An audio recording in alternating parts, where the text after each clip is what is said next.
Hey everybody, it's your girl Bunny. To all of my returning subscribers, hey, how you doing? And for those of you who are new to the channel, welcome. Kick your feet up, subscribe to this family-friendly channel, and don't forget to click the notification bell so you don't miss any posts. Also follow me on Instagram at the same profile name so you don't miss the sneak peeks of what's coming up next. In this video, it's Atlanta Season 4, Episode 5 entitled Work Ethic. I give a full episode recap with photos offset to the side, and then I give my review at the end. No need to dig around. I keep all of the minute marks in the comments. It's all coming up next. Van takes a drive with Lottie, and Lottie is fast asleep in the back seat.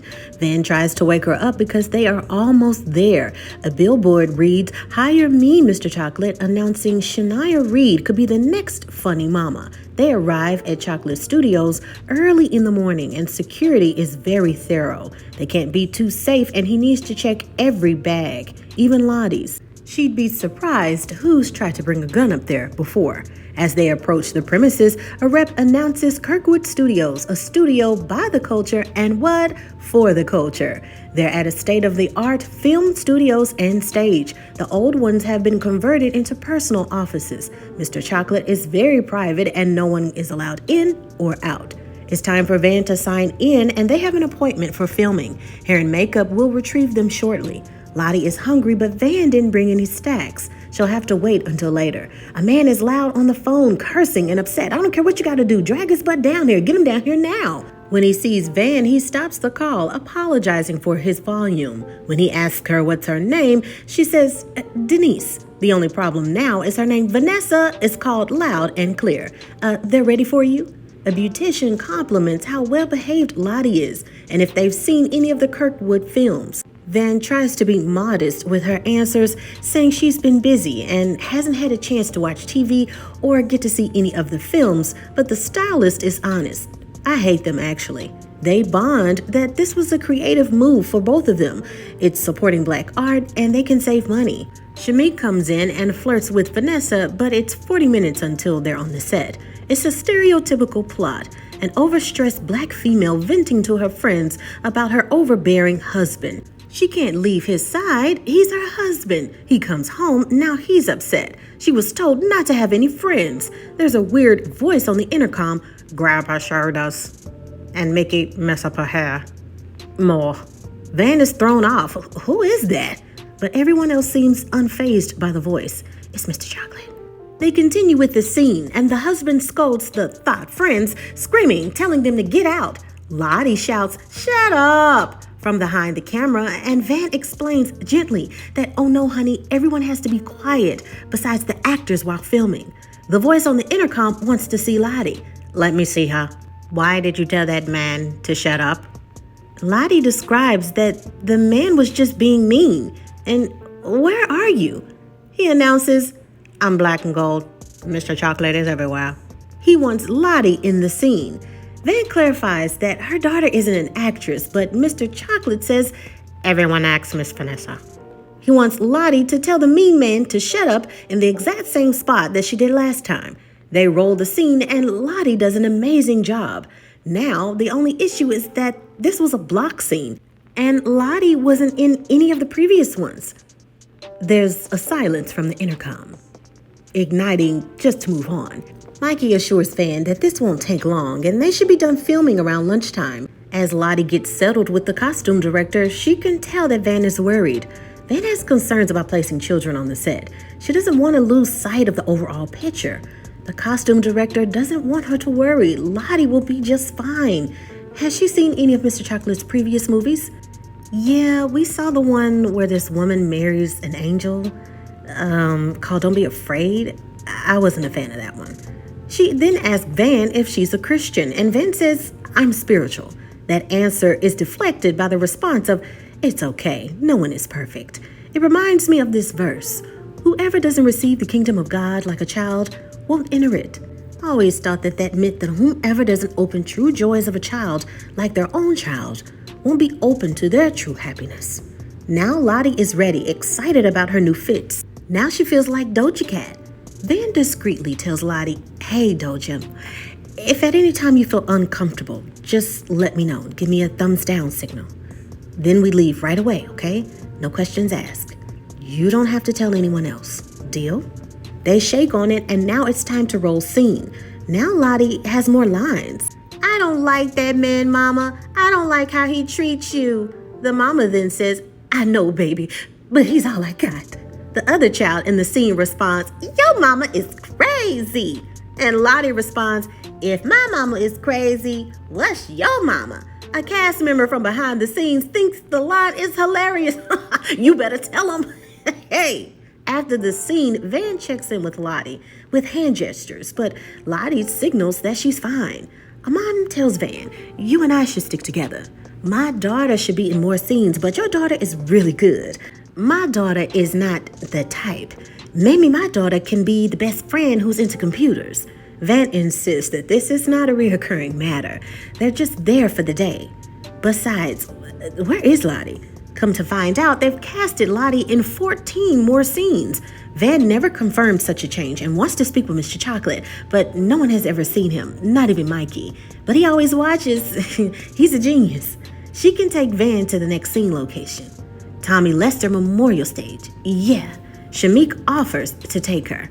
Shamik explains that he's from New Orleans. He did a few years in jail when he was younger, and there wasn't that much opportunity for him when he got out. Mr. Chocolate provided an opportunity for him in maintenance, and he thought it would be a good way to build his resume. When he goes home, he learns how to code. He has crypto mining farms in his closet, and he even fixes solar batteries.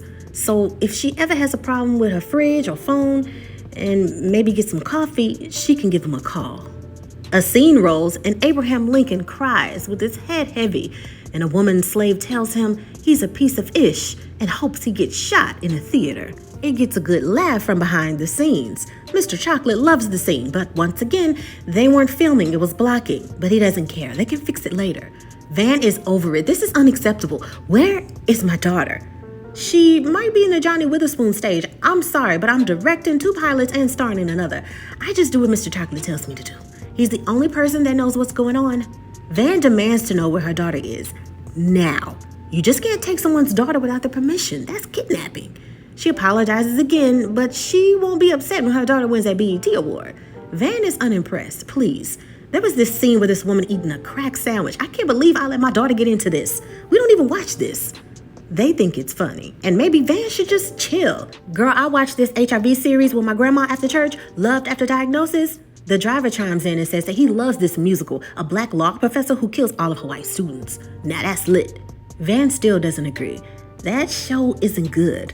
He begs to differ. It won like 30 NAACP awards and a whole lot of BET awards. Van says that so only black awards. Oh, so only white awards matter? Say what you want about Mr. Chocolate, but he does a lot for the black community. I'm rooting for everybody black. Van adds on sarcasm. Even OJ?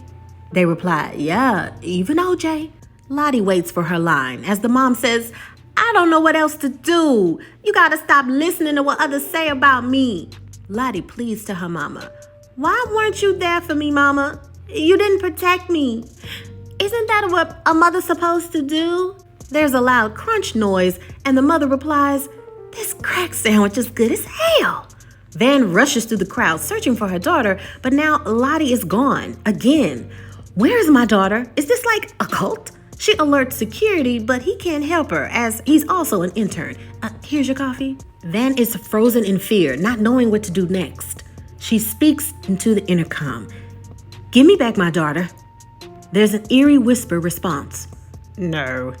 Van says hell no and is hell-bent on finding Lottie. She demands to speak with Mr. Chocolate, but they won't let her in. The costume director from earlier sees Van discouraged and says, look, everything will be okay, and pulls out a gun and shoots one of the guards in the foot. The man says, hey, the guns are only fake. They're from the set. Please don't shoot me. Now Van could go in. Van climbs up a ladder into darkness.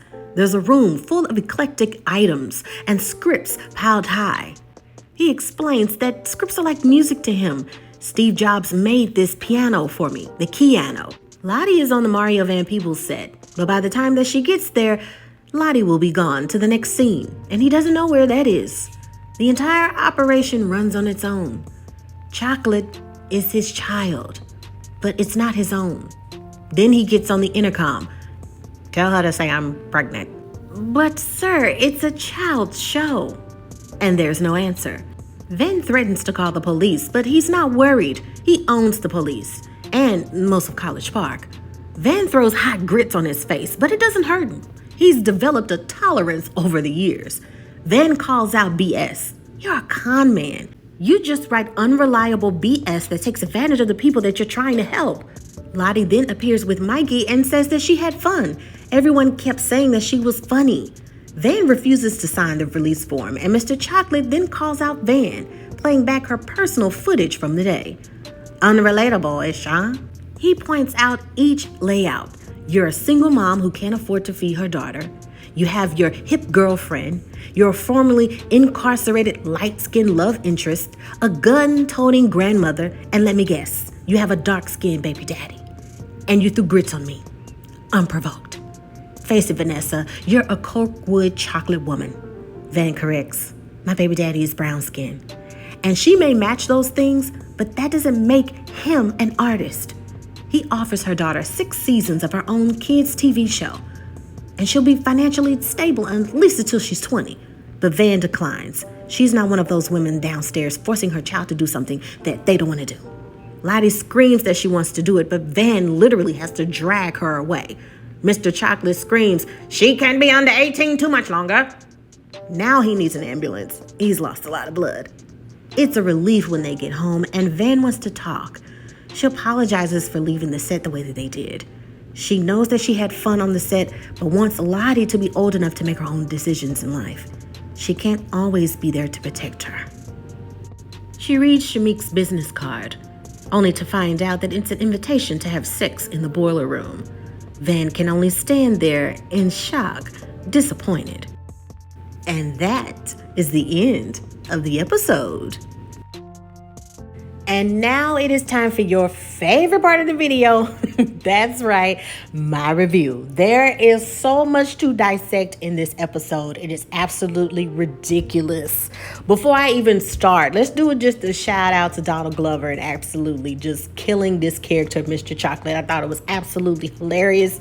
I thought it was so funny and creative that he's thought of this character. Okay, let's just shout him out on that. Absolutely funny. This episode was not in any way, shape, or form trying to hide who they were talking about. Everybody knows that this was a focused and microscopic view, right, when it comes to stereotypical, cinematic, and review form, when it talks about studio quality, Tyler Perry, everything, okay? So since there's so much to dissect, you as a listener, I want you to understand how I'm going to do this review part since there's just so much to talk about. We're going to talk about what this episode was about, the Tyler Perry Studios and this work ethic title.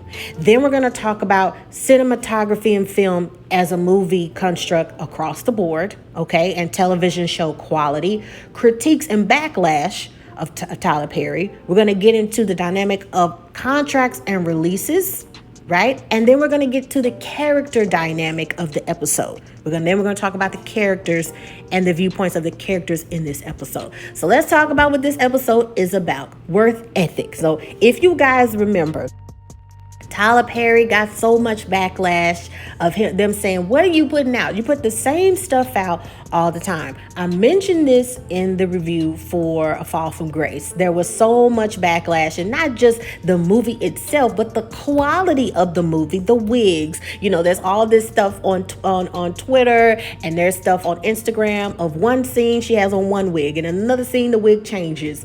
It's the quality of the production and just pushing stuff out. That movie grossed over within the first week $25 million, not because the movie was so good, but there was an uproar of people saying, what kind of quality is this? And this story's all over the place and it's trash. Like, what the heck? So Tyler Perry, I think it was before this even, he describes the work ethic, and I'll roll that footage right now. So I don't know if you know this, but all shows on television have a writer's room. And most of the time there are 10 people, 12, whatever, that write all these television shows, right? Well, I have no writer's room. Nobody writes any of my work. I write it all.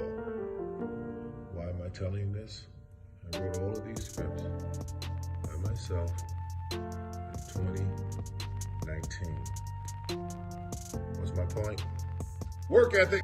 Now, I went on in that Fall from Grace review video, okay, that yes, your work ethic is great. Yes, you have all of these shows, but when it comes to the quality, a lot of people are critiquing that. You're just pushing out a lot of stuff that's sort of becoming redundant, okay? But he defended himself and saying, hey, this is what my fans want, whether you agree with it or not, and I'm grossing all of this money. I have ties with TBS and Oprah. When you have those two big money monsters helping you, all you can do is just succeed when it comes to that. But little things. Now let's talk about block scenes. In this episode, Mikey, the character, says, hey, we weren't filming, we were doing a block scene. Now, for those of you who have never worked in film, for those of you following me on Instagram, you know what some stuff that I do. But with block scenes, that's not filming, okay? What that is that you're actually just running the scene, getting a feel for it, make sure the light and the sounds and the angles are correct, people are taking their cues, and then you film. He has a work ethic of, even if you're not filming and it's a block scene and the cameras were on, we'll just use that. So when you show that on television, sometimes the quality isn't great.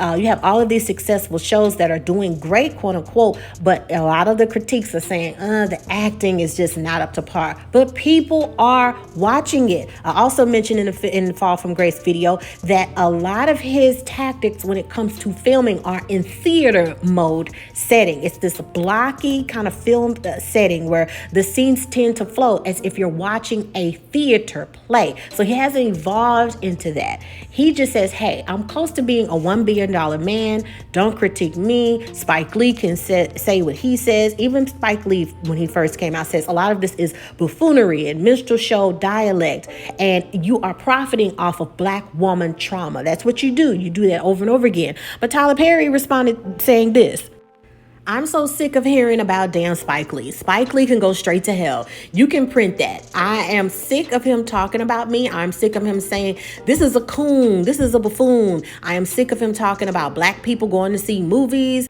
This is what he said: you vote by what you see, as if black people don't know what they want to see.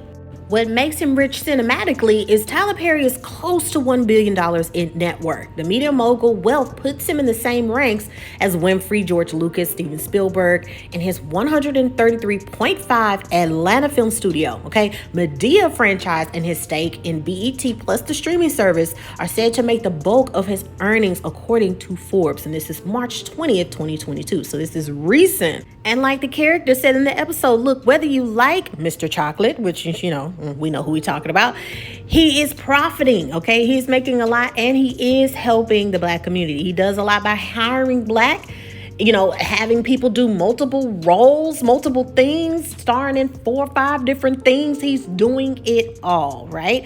And this never seeing him always engulfed in making scripts because, hey, you got to keep the machine going. So he has this already kind of this Willy Wonka vibe that nobody sees him. He goes in, people go in and they never come out because they're filming multiple things. He recycles a lot of the actors. So it's this Willy Wonka correlation, Mr. Chocolate, Tyler Perry sort of thing. Now, a lot of people have an issue with Tyler Perry because he does profit off a black woman trauma. That is the underlying thing psychologically in his films, plus adding in the Christianity.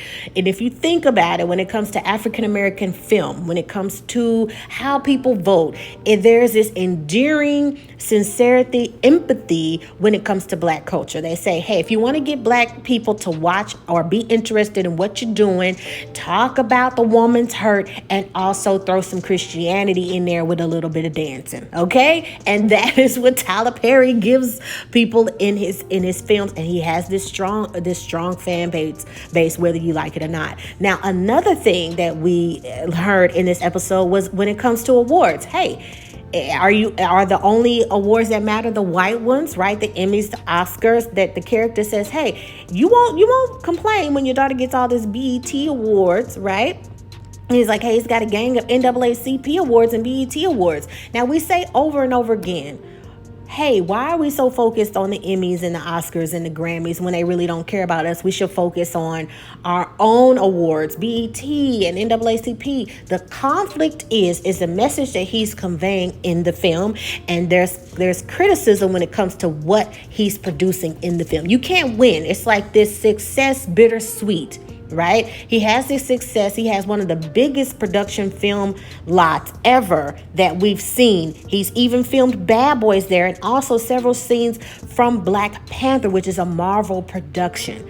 You can't win for win, right? You either like them or you don't. There's no gray area in there. Now, let's talk about the Boondocks. So now we're moving into the phase of the criticism. We already talked about the criticism, the black backlash of certain people and critiques such as Spike Lee, maybe some awards, his work ethic, the profits from it. So let's talk about how others have conveyed. Now, there was a Boondocks banned episode that was talking about Tyler Perry, and also talked about a lot of the stereotypical things that he conveys in his episodes. If you haven't seen it, it is banned. Tyler Perry went to the networks and says, hey, this can't continue to air. Now let's talk about that. Let's talk about these cliquish things and what is banned and what is viewed. He had enough power to go to the network of Adult Swim. He had that power to say, don't show this again. Well, if you're in that realm, Tyler Perry, you should know you're a celebrity and people are going to talk about you. Why he got upset? I don't know. Is it true? This episode talked about homophobic culture. It talked about holding people into contracts. We see that in this episode when he says, hey, I'll give your daughter this child show and she'll be starring in it. It's kind of like, hey, I'm giving you this. She cannot be under 18 forever. And if you're into acting, you know that when you're under 18, you are gold, okay? Youth is so deep in the film industry. And, we talk about children being on the set, Van being uncomfortable. We'll go into that phase when we talk about the characters. That is talked about in this episode. It has come up over and over again when we talk about Tyler Perry Productions. Not even just that, just film, period. Okay? Let's talk about this Boondocks episode. So in 2010, the Boondocks ran this episode called Pause that riffed on Perry, right? The creator of Medea. So the granddad winds up getting cast in a play by Winston Jerome. Now they mentioned that name in the Atlanta episode. So this character plays a character reminiscent of Medea. But the thing is, Jerome is a secretly gay man who doesn't really care about religion. He just uses it as a shield to his true sexuality, okay? And a lot of people have said that about Tyler Perry. Like, is he gay? A lot of people think he's gay. Every Medea or every Tyler Perry film has a black guy with his shirt off for some reason. So after this episode aired, there were numerous reports that emerged claiming this episode had, really, really upset Tyler Perry, and it's been confirmed that Tyler Perry was pissed. Okay, there was even rumors that the House of Pain star had planned suing the creator of Boondocks, okay, Magruder, for this episode. Tyler Perry eventually denied these rumors about anything about their character being true, but the Los Angeles Times reported that he allegedly did take some sort of action. And he did. He complained very loudly about the episode and threatened to rethink his relationship with the company. So when you have somebody saying, hey, I don't even want to be in production with you guys, and you're already making that network a lot of money, that's how much power that you have. Tyler Perry had several shows on TBS at that time, and the report mentions that the episode was pretty much disappeared from the airwaves. Unless you have that DVD collection, not that many people have it. There's only bits and pieces of it, maybe sprinkled across the internet, that can get you to say it. So in other words, this is a lot of power when you can get an episode absolutely banned. That is how much power he has. We go back to the episode when he says, call the cops. I'm not afraid of the cops. I own them. I also own half of College Park. When you talk about Hollywood, when you talk about power and how things can be owned, that's why Van said, hey, is this some sort of cult, right? Do you have that much power that all these people are working for you sight unseen? This is another danger of Hollywood, and they're bringing that up in the writing of this episode, which was absolutely hilarious. Now let's get into the characters of this episode. Now, Van, we're seeing the strain of other parents living vicariously through their children. We see in the beginning, oh, do it again, do it again. The other guy on the phone, hey, I don't care if he's kicking and screaming, bring him here, right? And this woman trying to latch on to Van. I think our daughters should stick together. I think we should stick together. Maybe my daughter can be the one that plays computers, and maybe, we got to stick together. And plus, my daughter's not the type. We already know the type in Hollywood. If you are black, they prefer, right, the ambiguous, the light-skinned, right, black woman or the black man, okay? And Van is saying, hey, this is just a day thing, not even taking that seriously. Another pun and another realistic thing that happens in this episode. Hire me, right? Mr. Chocolate, Shania Reed saying, hey, I'm your next mama, right? This is another thing that's happened in real life and people trying to get the attention of Tyler Perry. The real lady, Raquel Bailey, I'm your next leading lady, right? Attention, Mr. Perry. My hashtag leap of faith, I'm just a mother wanting to show my children that I went for it all, that I chased my dreams, so one day they'll be able to do the same. So gladly, Tyler Perry responded saying, so here's the deal. This is not the way to get my attention. If you're looking for a role in one of my shows, please do not do this. Save your money. This is the third time that someone has done this. Please stop. The audition is free. I'm sure you can use that money for a better purpose. So it's this strong, alleged cult-like power that Perry has, whether people realize it or not, okay? You have a lot of people who own companies and all of these legal cases that have come out when it comes to sexual abuse, when it comes to cult behavior, when it comes to Scientology, all of this power that when it comes to money and what you can do to change my life is communicated through this episode. And unfortunately, Tyler Perry being the example, okay, it can happen to anybody. We look at the producers of Hollywood who have all of these sex allegations and things that come out. And years later, people say, well, how come nobody ever went to the cops? Or how come nobody ever reported this? When you have power, going to the cops means nothing. Until Hollywood is through with you, then they throw all of this stuff out about this so-called footage and files. And when they're ready to throw you away, when Hollywood is ready to throw you away, things that you have gotten away with for years come out. When anybody is ready to chew you up and spit you out, it will happen. Besides all of that with the characters and the alleged allegations with Tyler Perry or with however you want to call it, my main vision and thing that stuck out to me the most out of this entire episode was the connection, the strong mother-daughter relationship between Van and her daughter Lottie. You have people throwing themselves, clawing at this filming opportunity to be with Mr. Chocolate and to be seen, and the mother living through her child, and the dad getting upset about, hey, bring him in.